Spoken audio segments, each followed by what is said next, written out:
How parables are most misunderstood. Parables are often seen as simple moral stories, like fables with a lesson at the end. Many people think Jesus told them just to make spiritual ideas easier to understand, but that's not entirely true. In fact, Jesus himself said that parables were meant to reveal truth to some and hide it from others. When crowds followed him, he spoke in short, mysterious stories about farmers, seeds, pearls, lamps, and kings. But the deeper meaning wasn't always obvious. Those who were open-hearted understood. Those who weren't walked away confused. That's why so many parables are misunderstood today. People read them once, take them at face value, and miss the layers beneath. Each parable isn't just about life lessons. It's about how people respond to God, grace, and truth itself. 2. The parable of the sower. This is one of Jesus' most famous parables, and one of the most misunderstood. Many people think it's just a story about good farming or doing your best. But it's not about effort. It's about your heart. Jesus tells of a farmer scattering seeds across different types of ground: a path, rocky soil, thorny soil, and good soil. The seed represents God's word, truth, wisdom, faith, and the soil represents the human heart. What happens to the seed depends entirely on what kind of heart receives it. The path is hard. The seed never sinks in. That's a heart closed off by pride or distraction. 3. The parable of the Good Samaritan. Everyone knows this story. A man beaten on the road, ignored by religious figures, and rescued by a Samaritan. Most people read it as a moral tale about being kind to others. But Jesus wasn't just teaching kindness. He was challenging the entire system of who people thought deserved love. In that time, Jews and Samaritans despised each other. A Samaritan helping a Jew was unthinkable. So when Jesus chose a Samaritan as the hero of the story, it shocked his audience. The priest and Levite, the respected holy men, pass by the injured man, not because they're cruel, but because helping him might make them unclean under religious law. The parable of the prodigal son. This story is often told as a tale of rebellion and forgiveness.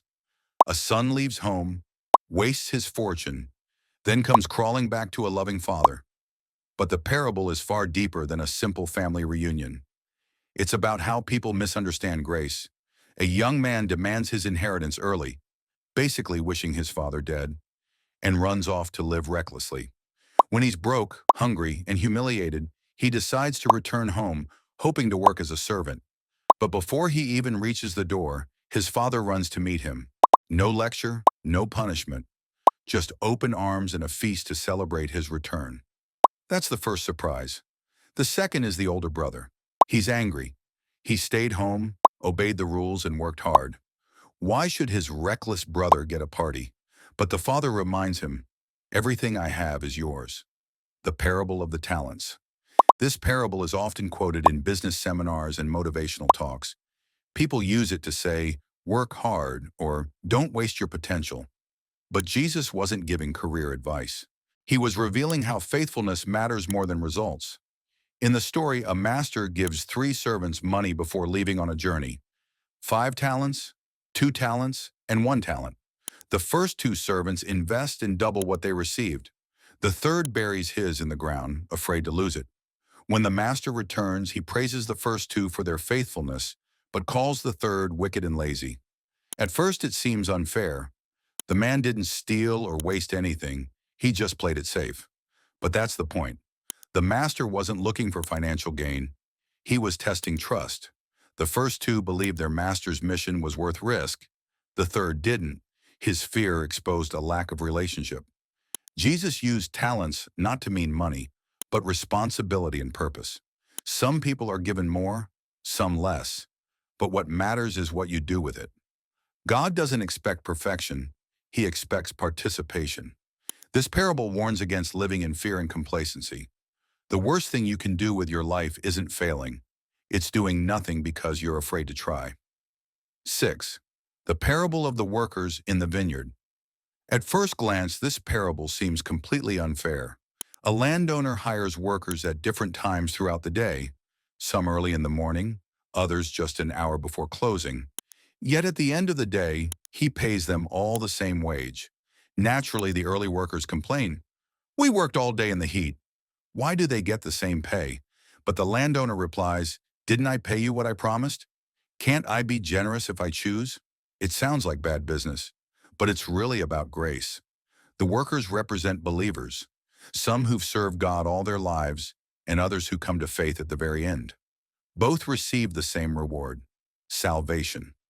Jesus' point was revolutionary. In God's kingdom, reward isn't about seniority, timing, or effort. It's about his mercy. The parable destroys the human idea of fairness and replaces it with divine generosity. To those who think they've earned more because of years of service, it's a wake-up call. And to those who feel it's too late to turn their lives around, it's a message of hope. This story reminds us that grace doesn't operate on human logic. It's scandalously generous.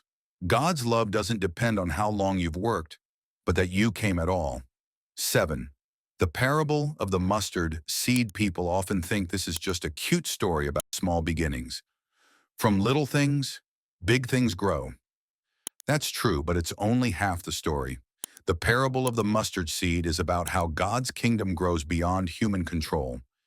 And sometimes it attracts the wrong things too. Jesus says the kingdom of heaven is like a mustard seed, the smallest of all seeds, but when planted it becomes a tree so large that birds come and rest in its branches. It's an image of rapid, unexpected growth. But in Jewish symbolism, birds nesting sometimes represented corruption or evil finding shelter. So Jesus may have been warning that as God's kingdom grows, not everything that settles in it will be pure. Religion, power, and politics can twist what began as something humble and holy. Still, the message is hopeful. Even the smallest act of faith can grow into something far greater than you expect. You don't need a giant miracle. You just need a mustard seed's worth of belief. The parable shows two truths. God's kingdom starts small, and it grows beyond our control, for better or worse. Our job isn't to control it, but to trust that even small faith can change the world. 8. The parable of the lost sheep. This parable is often told in Sunday schools as a cute, comforting story. A shepherd leaving 99 sheep to find the one that wandered away. But most people miss how radical it actually was. It's not just about God's love. It's about how that love challenges our sense of fairness. In the story, the shepherd leaves the 99 safe sheep behind and goes searching for the one that's lost. When he finds it, he rejoices more over that one sheep than over all the others who stayed. To us, that sounds strange. Why celebrate the one that caused trouble instead of the ones who behaved? That's exactly the point. The lost sheep represents the sinner, the outcast, the person who's drifted away. The 99 represent those who believe they're already fine, the comfortable, the self-assured. Jesus was showing that God's heart leans toward the lost, not the proud. It's not that the 99 don't matter. It's that they don't realize they're just as dependent on the shepherd. The parable reminds us that heaven celebrates redemption more than routine. Every lost person found is a victory.